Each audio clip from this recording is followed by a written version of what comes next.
Vocês conhecem a série The Bear? Acabou de sair a 3ª temporada e a ideia é acompanhar a vida de um chefe de cozinha que trabalhava nos melhores restaurantes e que teve que tomar conta do restaurante do irmão dele que faleceu, né? Se você tem experiência com cozinha, você se identifica com muita coisa da série. É muito bem feita em quesito técnico de cozinha, questão de inspirações que a galera da alta gastronomia hoje usa. E eu trouxe aqui um compilado de todas as receitas da 1ª temporada, com todas as técnicas culinárias que eles usam lá. E eu vou explicar pra vocês o que é cada coisinha. E agora, ó, pegou o pãozinho, carninha pra dentro, aqueles legumes que fez antes, né? A cebola e o pimentão. Tudo pra dentro do pão, com o molhinho da carne. Qual o corte de carne que ele vai estar usando, né? É uma pergunta que a gente pode se fazer. Quando ele abre aqui na etiqueta, a gente vê que ele é um inside top round. Assim, o que a galera chama de inner round é o lagarto, tá? Os cortes nos Estados Unidos são diferentes do Brasil, que são diferentes da França. É diferente até aqui mesmo dentro do Brasil. E se você vai pra Bahia, os nomes dos cortes são diferentes, os estilos dos cortes são diferentes. Mas esse inside top round é como se fosse um colchão duro. Então é uma peça inteira de colchão duro, um colchãozão duro, monstruoso. Que é uma carne que usualmente é meio dura, né? Mas o Carme vai saber o que fazer aqui. E a gente viu aqui que primeiro pegou a carne, temperou ela, bastante sal, pimenta, porque com um corte desse tamanho você precisa ter uma quantidade considerável de sal e pimenta. Agora que eu vou ter que prestar atenção porque eu acabei cortando o vídeo dele fritando a carne, quer ver?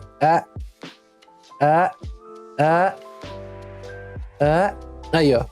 Dando essa selada na carne, fritando essa... É pra gente criar uma camada de caramelização e reações de Maillard, que são que dão um sabor gostoso da carne, né? Tem o sabor de carne cozida, que a gente conhece, que vem bastante da creatinina. Isso daí foi descoberto há centenas de anos atrás, tá? O que traz esse sabor clássico de carne cozida. Mas a reação de Maillard, ela acontece quando você coloca a carne em temperaturas mais altas. E esse douradinho, que é aquele gosto de churrasco que a gente gosta, aquele negócio do bife fritinho, aquela capinha douradinha, onde você precisa ter água, gordura, proteína e uma quantidade muito pequena de carboidrato. Mas uma quantidade tão pequena que o próprio músculo da carne já tem o bastante. E é esse marronzinho que é criado aí. Mas, então o que ele fez? A gente entendeu que o Carme primeiro selou essa carne. E ó, logo aí na sequência, a gente viu que ele botou os pedaços inteiros em maçadeira, cobriu de papel alumínio e mandou pro forno. Então ele tá fazendo uma técnica que é conhecida como braseamento, né? Brasear uma carne.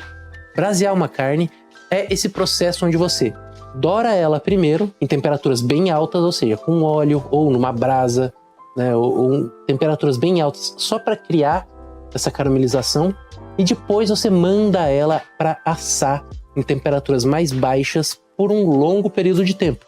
Que aí, nesse caso, ele deve ter colocado aquelas cenouras, aquelas cebolas que a gente viu cortando. A primeira etapa, então, desse sanduíche foi brasear a carne. Selou ela, dourou, mandou pra assadeira, deixou bem coberto, porque você não quer perder a umidade, né? Você não quer que os sucos da carne vão embora e acabe fazendo com que a carne torre, seque.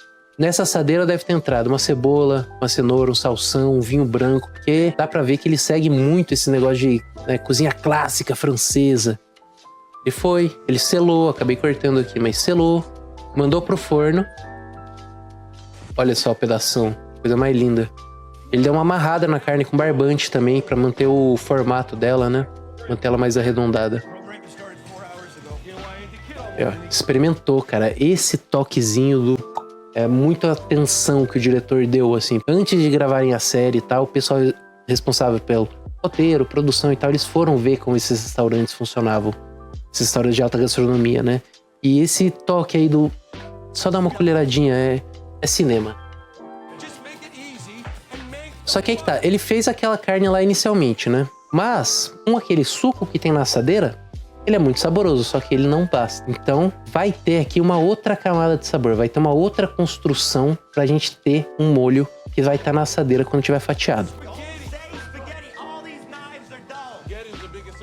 Outra coisa legal, ó. Ele tava cortando salsão, a faca tava ruim. Agora que ele foi cortar a cenoura, ele obrigatoriamente sentiu a necessidade de trocar de faca. esse negócio também, cada faca você vai pensar para algum tipo de coisa. E se você tem um kit de facas, né, essa galera é bem comum você ter várias facas diferentes, cada uma para cada coisa, você afia elas de forma diferente. Então, a faca que você afia para cortar tempero, para cortar salsão, você não vai usar nunca para cortar cenoura, que é algo mais duro. Você não vai usar para cortar batata, que é algo um pouquinho mais resistente ainda, sabe? Então, essa troca da faca também é um toque bem legal. E ó, o que a subchefe dele tá fazendo, ó? Algo que você nunca veria nessa lanchonete se não fosse ele, né? Tá vendo que ela colocou? Ela fez um círculo do tamanho da panela de papel manteiga e tá usando para cobrir. Essa tampa de papel manteiga é um cartouche. Nas escolas francesas, isso daí é passado como uma técnica tipo tampa falsa. Eles chamam de tampa falsa também. Muitas vezes as panelas muito grandes não costumam ter tampa. E se você trabalhar em cozinha, você sabe que muitas panelas, a maioria na verdade, nem tampa tem. Então, quando você está querendo fazer um caldo que vai cozinhar por bastante tempo, é normal você fazer esse círculo de papel manteiga, que é chamado de cartouche, e você encaixa ele na panela e deixa encostando no molho mesmo. Isso faz com que você tenha menos evaporação, você está diminuindo muito a área de contato do ar com a água. Isso também evita que você crie alguma película em cima. Se está com panelas muito grandes, para fazer um demi-glace, por exemplo, ou um outro tipo de caldo que vai demorar bastante tempo, você não pode ter a temperatura do fogo muito alta, porque senão vai queimar o fundo. A depender do tamanho da panela, se o fogo não tiver muito forte, a parte de cima do molho pode esfriar. E quando você tem molhos com muito colágenos, assim, você está usando muito osso, você pode criar uma camada, uma película em cima, também não é ideal. Então você vê, é uma cena de 3 segundos, mas que os caras trouxeram a técnica de gastronomia francesa que a gente não vê em todo lugar. Você viu, eles estavam fazendo um outro molho que vai entrar com o resto da carne. Porque o que ele fez primeiro? Douraram a carne, botaram ela assar lentamente durante várias horas. Aí agora a gente vai ver o novo sanduíche, onde ele pegou esse coxão duro e fatiou. Cortou em fatiazinhas que coubessem no pão, já do tamanho do pão, na altura certinha para que ela encaixasse no pão que eles estão usando. Pimentão, cebola, são coisas que funcionam maravilhosamente bem em chapa. Você joga ali na chapa, temperatura alta, ela dá aquela caramelizadinha, pega naquela pontinha ali, ó.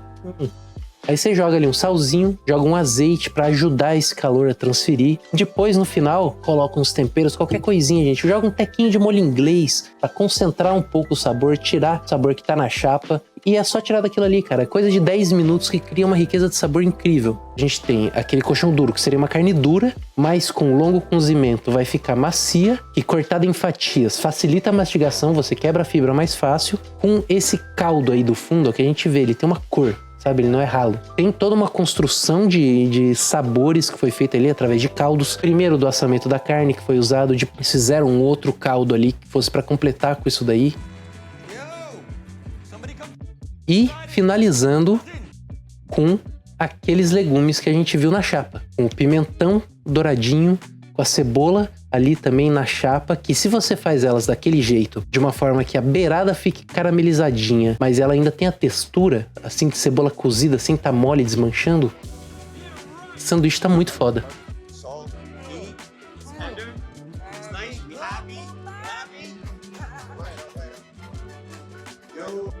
Quantas horas assando o colchão duro pra ficar nessa textura macia e suculenta, Anderson? Vai depender do tamanho da peça, né? Com aquelas peças daqueles tamanhos lá que eles estavam fazendo, a gente tá falando de 4 a 6 horas pra carne cozinhar. Mas você pensa que depois daquilo, você ainda vai cortar ela e cozinhar no molho, né? E aquele tipo de fatia que a gente tava vendo, claramente foi usado um fatiador. Tudo isso vai contribuir com a textura. Mas aí que tá, ela vai ficar macia e suculenta porque a gente fez todas essas etapas, onde primeiro braseou, depois fatiou, depois mandou pra assar de novo no molho pra fazer com que ela absorvesse o máximo possível do molho de sabor que a gente fosse ter ali. Então deve ter ficado mais 1 hora depois de fatiada ali dentro do molho. Aí você consegue deixar um colchão duro fenomenal. E outra coisa, claramente o personagem principal, ele tá escolhendo um colchão duro porque é uma carne barata. E ele tá tentando transformar uma matéria-prima barata em algo incrível, porque ele precisa de margem. Ainda mais quando você tá fazendo sanduíche, assim, de lanchonete, que você não pode botar preço caro.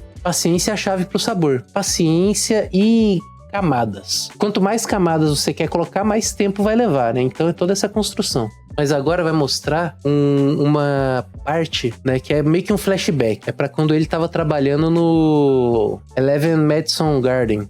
Um dos principais restaurantes em termos de guia Michelin do mundo. Restaurante muito chique. Vamos ver primeiro, depois eu volto. Vamos ver inteiro. Mas ainda tá sem legenda, tá, gente? Infelizmente. No episódio 3 vai ter legenda em português. Pratos lindos. Texturas que a gente nunca viu na nossa vida. Bifão na manteiga.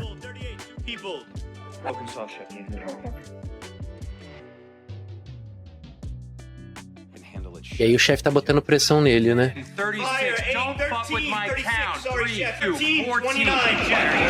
Hoje a gente não vai falar desse tipo de atitude dentro da cozinha. A gente só vai falar da comida.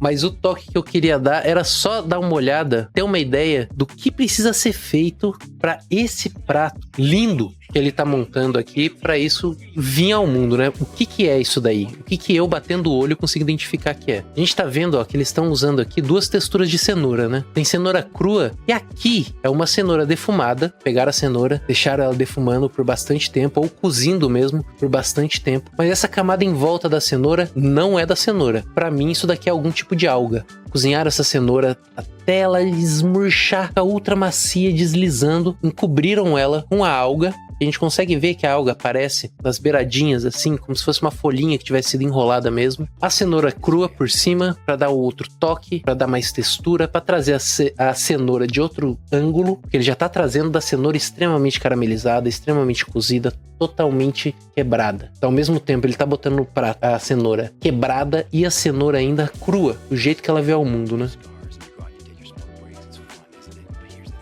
Botando funcho, umas folhinhas de erva doce em cima ali, dill. E agora esse salmão, ó, pode parecer que esse salmão tá cru. Primeiro, a pele do salmão tá crocante, então teve uma douradinha nesse salmão. Mas essa textura do salmão, onde ele tem ainda uma firmeza e ainda assim uma transparência, ele não tá molengão como se fosse um salmão cru. É uma técnica que eles fazem no sous vide, que é aquele cozimento a vácuo, com temperaturas muito controladas. Quando você tá lá pelos 42 graus, mais ou menos, você passa 1 hora cozinhando a 42 graus, não acaba cozinhando o músculo, só que você consegue firmar todas essas fibras, né? Então, ele é um salmão que aparentemente tá cru, mas que você consegue fazer com que ele tenha textura diferente, uma textura mais aveludada. Ele tem essa aparência mais crua, consegue deslizar ele na boca, aí no topo da língua ele já vai quebrar. Então ali, umas sementes de girassol, uns crispes de alho e agora, para finalizar, pelo menos aí, né, vai botar um colherão de ovas brancas. Não, isso daqui é alta cozinha. Isso é cozinha. E assim, usualmente na Eleven Madison, depois disso ainda ia entrar um molho em volta, assim. Mas eu acho que não cobriu aqui. A depender da etapa que o prato tiver, né? Primeiro de tudo, salmão selvagem só pela cor. Aí que tá. No Eleven Madison, eles com certeza só vão estar usando salmão selvagem, né? Porque as trutas salmonadas que a gente chama de salmão aqui... Você achou que era um salmão unilateral? Salmão unilateral, eu ainda acho que se a ideia dele fosse tentar cozir o salmão de forma unilateral, a gente ia ver um gradiente. Mas ali a gente consegue ver que só a pele, cara, pela beiradinha da imagem... Vamos puxar de novo aqui, ó. Você vê, Saigarn, que é só a pele, cara. É só a pele. Não é bem um salmão unilateral, porque usualmente o salmão unilateral você coloca ele do lado da pele. Sim, desse ponto dá pra entender a sua lógica. Mas a ideia é que você cozinhe ele até certo ponto, né? Mas essa técnica do salmão que eu tô te falando, da questão da transparência e tal, eu vi no Chef Steps, que é uma galera que antes era da America's Test Kitchen. O dono da Steam, o Gaben, ele meio que abriu esse Chef Steps, que é uma faculdade online de alta gastronomia, né? O cara trouxe técnicas desses restaurantes, assim, e uma delas é essa questão do salmão. Você consegue ver, sim, a pele tá dourada, caramelizada, perfeita, mas não a ponto da gente ver um cozimento real no salmão. Porque se ele fosse fazer um unilateral mesmo, a gente estaria vendo um gradiente maior aqui. Mas eu entendi muito bem o ângulo que você trouxe. Ah, agora ele vai falar dessa sobremesa deles, né? 4 sets of plum in that. What do you mean? There's a plum wine. 4 camadas de ameixa, né? It's a 4 sets, ele fala. from Japan, and you take a shit ton of bottles of it and you just boil the fuck out of it. You just cook it, and you cook it, and you cook it, and you cook it until it becomes a syrup. Concentrando o sabor. Hours. And then you have your plum consommé, which is black plums cooked down with black vinegar, salt, sugar. Somebody's got to be stirring that forever so the sugar doesn't burn. And then your compressed plums, which are these Outra perfect, ameixa. fresh plums cut into perfect 4 centimeter squares that you cover with the reduced plum wine you made. You vacuum seal it. And then you take your consommé and you make it. E aí, ó, você viu que eles têm todo esse trabalho, né? Faz aquela calda da ameixa pra depois pegar a ameixa crua, cortar, botar no vácuo. O que esse vácuo faz quando você coloca a fruta no vácuo com algum outro líquido? Então, usando a mesma lógica que a gente fez, não lembro se vocês estavam na live, que a gente fez um picles na máquina de vácuo. A lógica é a mesma. Na célula da maioria dos vegetais, existe um vacúolo, né? Que é um espaço de ar que tem lá dentro. Quando você coloca pressão, você faz com que esse líquido que está em volta entre no vacúolo. Isso faz com que esse sabor que você colocou entre para dentro da célula. Então isso muda a textura, porque você está tirando o ar e está colocando líquido. E ainda faz com que o sabor penetre de uma forma muito rápida. E o que eles fizeram? Pegaram algo super processado de ameixa, o vinho de ameixa, deixou reduzir até virar uma calda, para depois pegar isso e colocar logo na ameixa fresca. De novo, lembra que a gente tinha falado da cenoura? Que pega a cenoura no estado mais quebrado possível e aí coloca junto a cenoura crua, que é a cenoura mais pura. De novo, a gente tá tendo esse jogo aqui. Esse jogo entre pegar algo que é extremamente trabalhado e colocar ele em algo extremamente simples. Que aí você vai ter uma mesma coisa, onde tudo se conversa, você entende que é uma coisa também, só que vira transcendental. Por quê? Porque ao mesmo tempo você tem tudo de bom da ameixa crua e você tem tudo de maluco que é de fazer toda essa alquimia com a ameixa também, né? Que primeiro foi fermentada, depois virou vinho, depois eles reduziram o vinho para fazer calda e camadas. E agora é o purê de batata, né? Você fazendo purê de batata, qual que é a ideia? Cozinha a batata, depois que a batata tá cozida, macia, você pode cozinhar ela no leite também, que é outra forma muito francesa de fazer a batata. Pega ali, faz uma mistura de leite, creme de leite, esquenta. É importante ele estar quente na hora de você misturar com a batata. E aí, mistura com a massa da batata, né? Mas olha, negócio que já aconteceu com todo mundo de cozinha. Você botar aquela panela de leite pra dar uma esquentadinha, você dá 2 segundos de falta de atenção e ela já ir de base.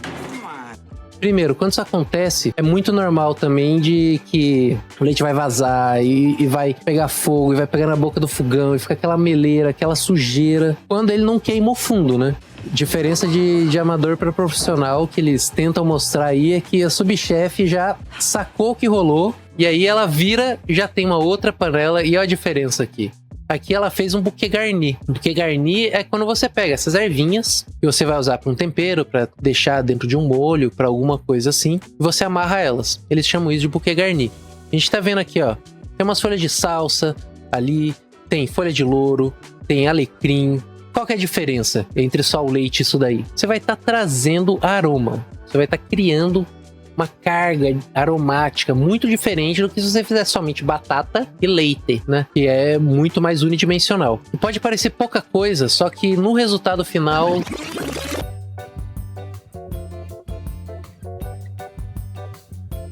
E por mais que esse seja um vídeo de comentário e que eu consiga encaixar o conteúdo do The Bear em Fair Use, de agora pra frente a gente tá gravando depois da live, pois o YouTube tava travando a live por conta do material de direito autoral, achando que eu tava tentando reproduzir a série. Então, entendam, não tem mais chat.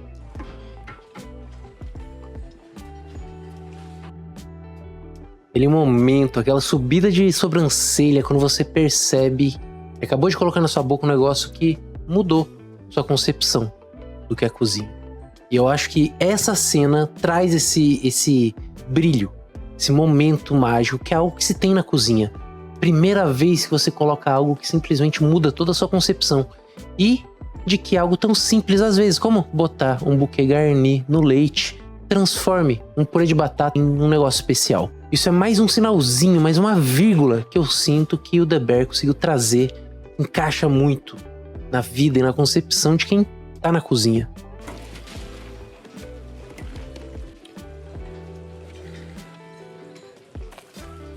O ajuste, a lembrança. Taste it and tell me it's shitty. E o reconhecimento. It's great. Thanks, chef. What? E é o tipo de situação que, se você trabalhou numa cozinha profissional com pressão, com gente que se diz treinada classicamente, se você trabalhou com algum chefe de outro país, que todas as experiências costumam ser terríveis, você sabe que às vezes isso muda o seu dia. E aí, no episódio 5, Carme apresenta pro pessoal do restaurante uma chicken piccata, que é frango à milanesa. A gente consegue ver logo agora no início da cena já a sub afinando ele. 100%. E que depois de empanado e frito é feito o molho da piccata. E eu vou explicando no decorrer do que vai acontecendo. Refogando alho, cebola, alho pedaçudo para diminuir a chance de caramelização, alcaparra espremida para tirar o caldo da conserva, vinho branco, trazer uma acidez e ter água, ter uma hidratação, caldo, não deixar alcoólico demais,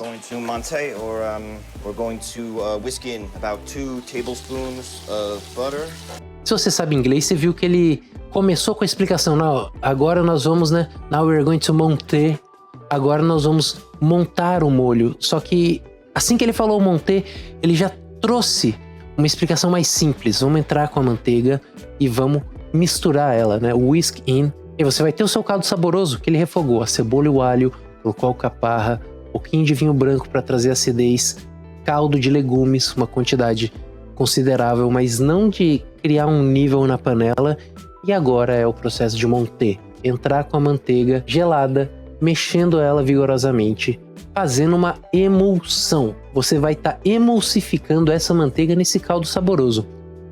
Ah, beleza, mas é uma emulsão. Toda vez que você consegue juntar água e gordura utilizando algo para fazer a ponte, a gente chama de emulsão. A maionese é uma emulsão, onde você junta água, óleo e utiliza das proteínas da gema do ovo para fazer com que ela ligue. Você consegue fazer maionese sem ovo, por exemplo. Uma lactonese, se você bater leite com óleo, desde que você tenha uma quantidade de acidez mínima ali, então um limãozinho, um pouquinho de vinagre, as proteínas do leite vão conseguir fazer essa função de emulsificante. Mesma coisa das maioneses veganas, que você usa leite de 80% dos produtos de supermercados. Se separar e ler o rótulo, você vai achar lecitina de soja em quase tudo. E a função da lecitina de soja e de boa parte desses emulsificantes é você estabilizar uma mistura. É você fazer com que ela continue junta por mais tempo. Isso não funciona só com gorduras, né? Por isso que você vai ver lecitina de soja em sucos, iogurtes, diversos produtos do mercado. See it's starting to get kind of glossy. That's that sauce that's starting to happen. You do a little bit of pepper, salt, squeeze of lemon. O limão, a salsa. O vinho já trouxe acidez, ele complementou com o limão, isso daí vai garantir que você consiga fazer uma emulsão. Essa ainda é uma emulsão muito leve, pois você não chega a montar, não chega a dar uma textura de maionese, mas não deixa de ser uma emulsão porque ela fica homogênea. Pois se você tentasse somente pegar água e manteiga e fazer o mesmo processo, isso não aconteceria.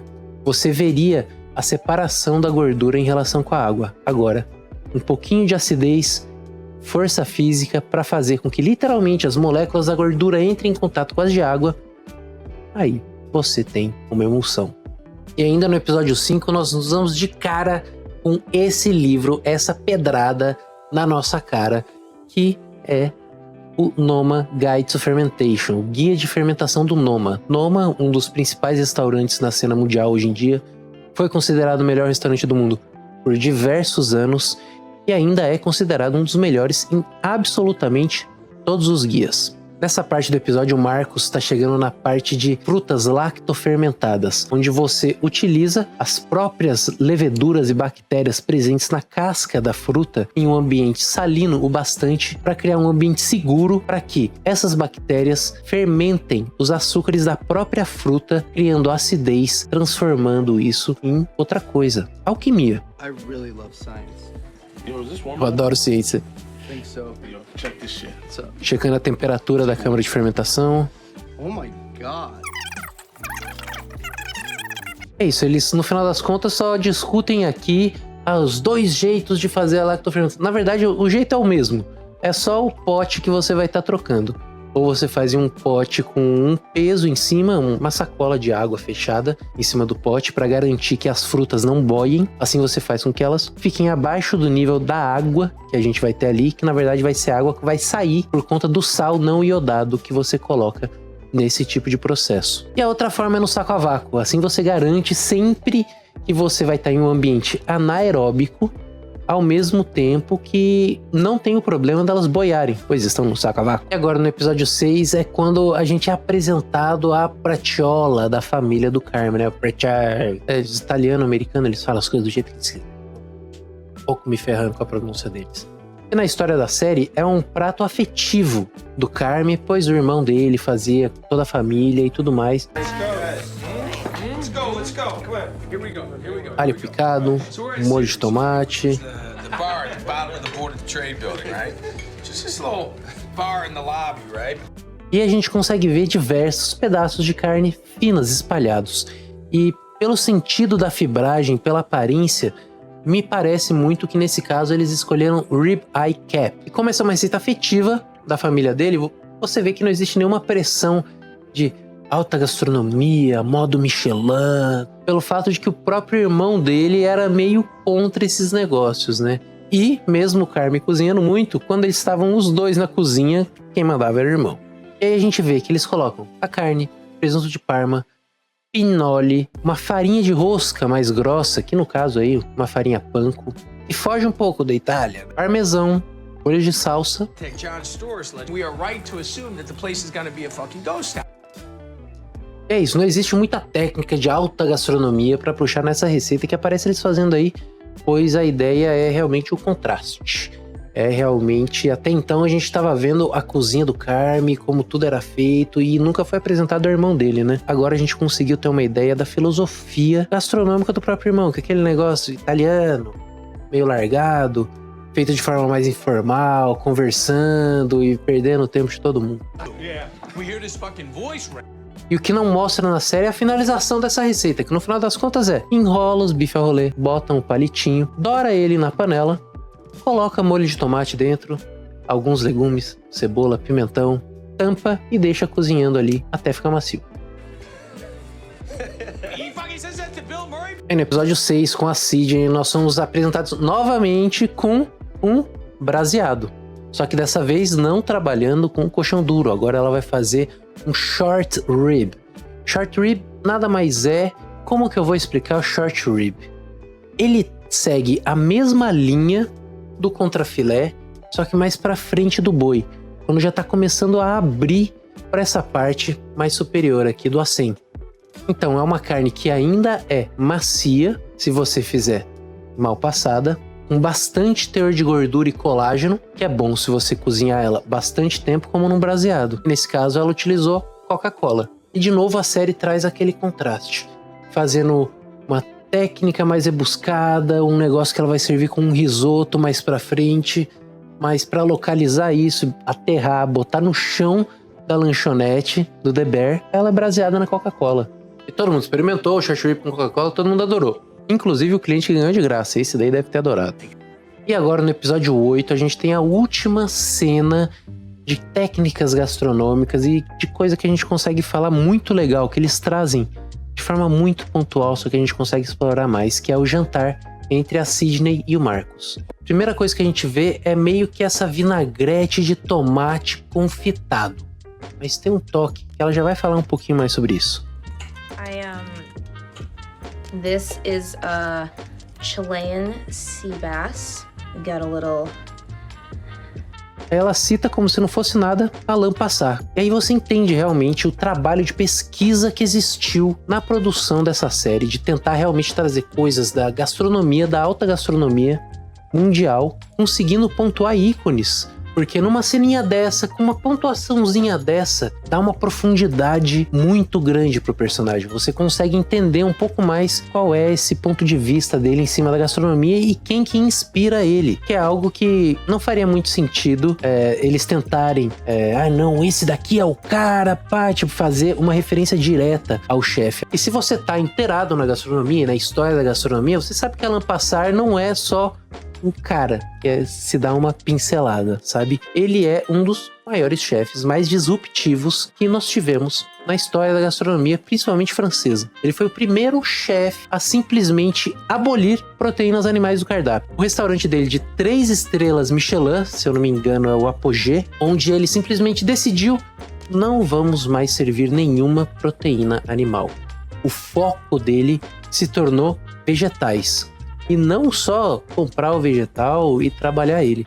Com o tempo, ele foi criando uma rede de fazendas onde ele produzia os vegetais para o restaurante e em cada região da França ele fazia um tipo de vegetal diferente. Tinha lugares que eram só para ervas, tinha lugares que era só para aipo e alho poró, e ele tem uma história muito forte com tomate. E nesse caso, o tomate do Alain Passard é algo diferente, é um confit um pouco diferente do que a gente imagina. Não é simplesmente encher uma forma de azeite, botar tomate lá e mandar pro forno.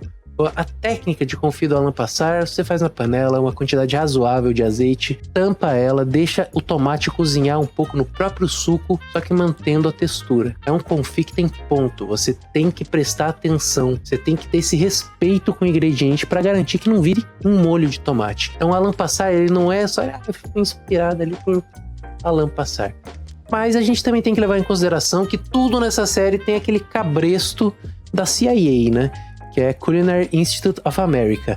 Tudo que está sendo passado ali, você vê que é exatamente algo que um aluno da CIA e tal conseguiria trazer, e é algo que eles aprendem. E sim, o CIA é provavelmente o principal polo de formação gastronômica no mundo, há algum tempo já. Mas eu sinto um rancinho do CIA, assim, sabe? Um elitismozinho que... Alain Passard. E por cima desse confit de tomate, ela colocou um filé de badejo perfeitamente dourado, com a temperatura maravilhosa, selado de um lado só, finalizado com o outro no forno, e parece estar uma delícia, desmanchando, flocando uma fibra da outra. E para finalizar, ervas, um azeite, um soquinho de limão e uma raspa. Simples, cítrico, leve. Um bom jantar de date, romântico. Se alguém te chama para cozinhar em casa e faz algo leve assim, já saiba que a pessoa tem segundas intenções. E era isso aqui que eu queria mostrar para vocês hoje. Eu queria ter conseguido terminar isso em live, mas o capitalismo não me permite. E a ideia do vídeo era essa. Analisamos todas as receitas de alta gastronomia na primeira temporada do The Bear, explicando todas as técnicas culinárias. Se você gostou, deixa um comentário dizendo aqui que você quer ver a parte 2. Ela vai ser um pouquinho mais elaborada. Minha ideia era ter feito essa daqui em live com vocês. Inclusive, todas as terças-feiras, às 19 horas, estamos ao vivo fazendo uma receita ao vivaço no YouTube, do começo ao fim. E se mesmo depois disso tudo você ainda tá assistindo o vídeo, você pelo menos tem que se inscrever no canal e deixar um like. Por hoje é isso. Me diga o que acharam desse tipo de conteúdo. E tchau, tchau, gente.